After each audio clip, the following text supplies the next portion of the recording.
A new year and a new decade is right around the corner. If you're a car person, there is plenty to get excited for.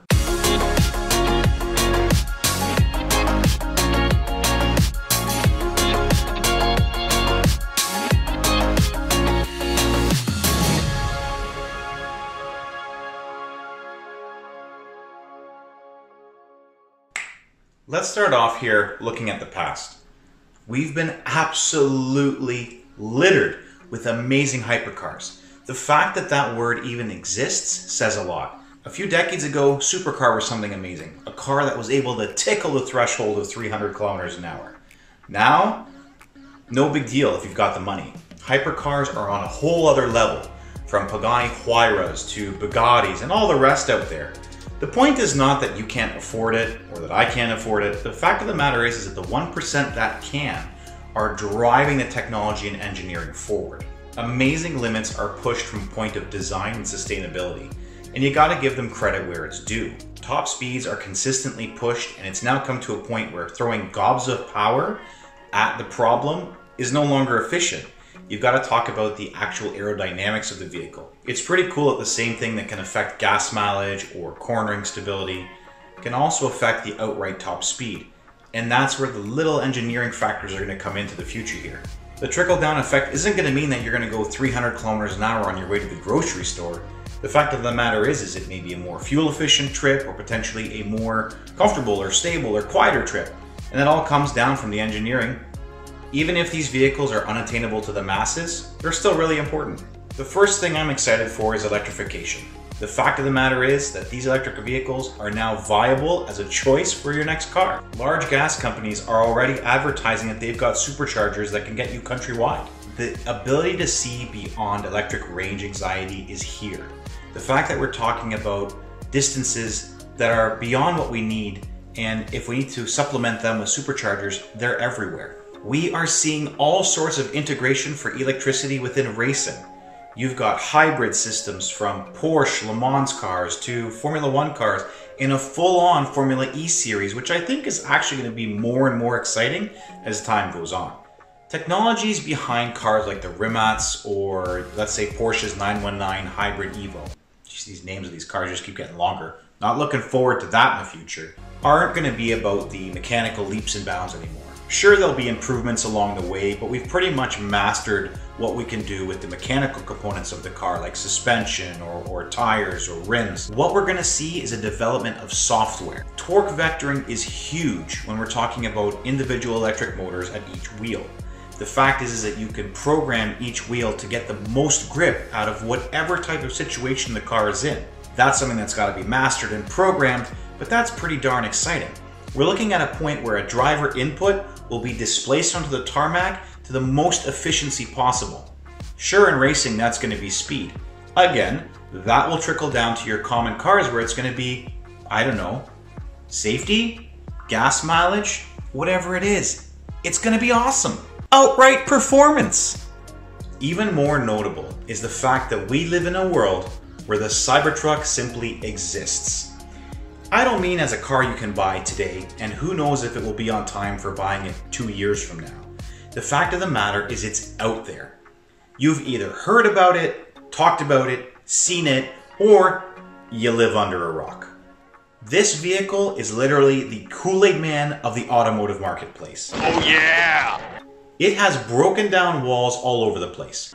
From what we thought a conventional pickup truck should look like, to actual production and safety conversation.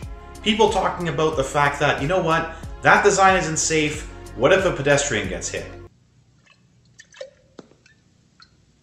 Obviously, that'll change.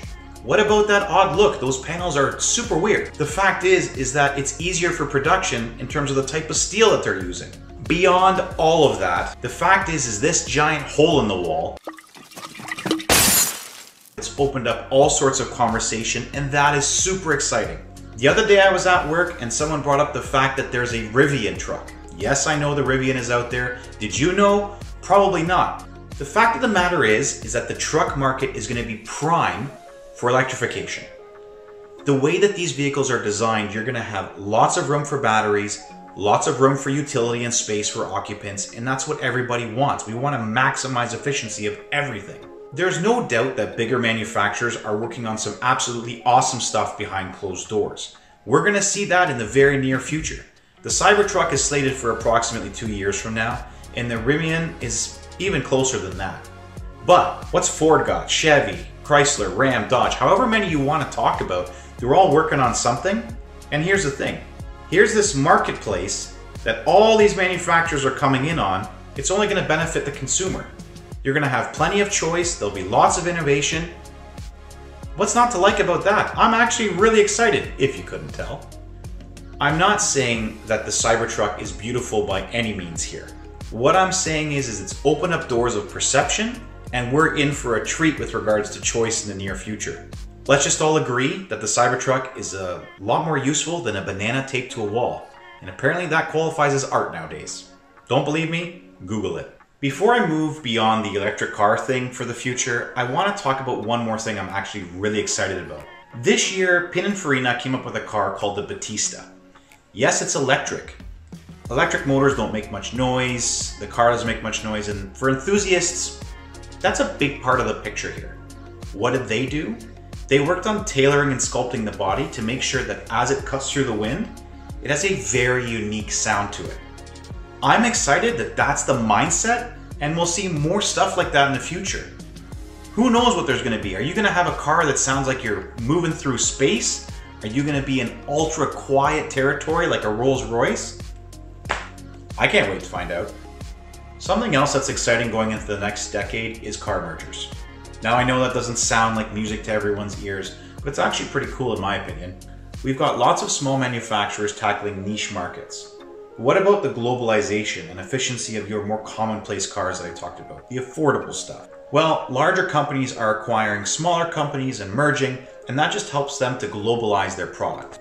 Just this past week, Fiat Chrysler has merged with PSA. Chrysler, Fiat, Ferrari, Peugeot, Renault, and a lot of other vehicles all under the same umbrella, making them the 4th largest automaker in the world. That's exciting for one reason, and I'm going to quote the executive here, okay? There is room for sharing a significant amount of platforms while avoiding excess investment in the future. Better cars for less money, hopefully. But it's probably going to turn out to be better for investments because they'll cut the bottom line, make it more efficient for production, less costs, and ideally that comes along with some environmental improvements. I'm also excited this merger could bring some new cars to market. Fiat Chrysler is who gets credit for bringing back Alfa Romeo. The point here is I'd be pretty chuffed to see a hot hatchback like the Renault Clio or potentially a seductive sedan like the Peugeot 508 hit our market. That'd be pretty cool. The thing that I'm actually most excited for in the next decade is autonomy. I'm not saying it's going to happen tomorrow. It may not even happen this decade. The fact is that there are insurance companies to deal with safety. We've also got governments with regards to infrastructure. There's a lot to cover here. We're maybe not at a point just yet where you're going to be sitting with your arms crossed and your car's going to be driving to work while you're drinking coffee. Okay, well maybe this isn't the most efficient way to hold your arms while trying to drink a coffee. Point is that it's going to move towards safety and making your ride more relaxed. I'm all about the fact that my car is going to help me stay in the lane, as well as the other person who doesn't know how to drive stay in their lane. I'm also perfectly cool with someone being able to do the gas and brakes for me.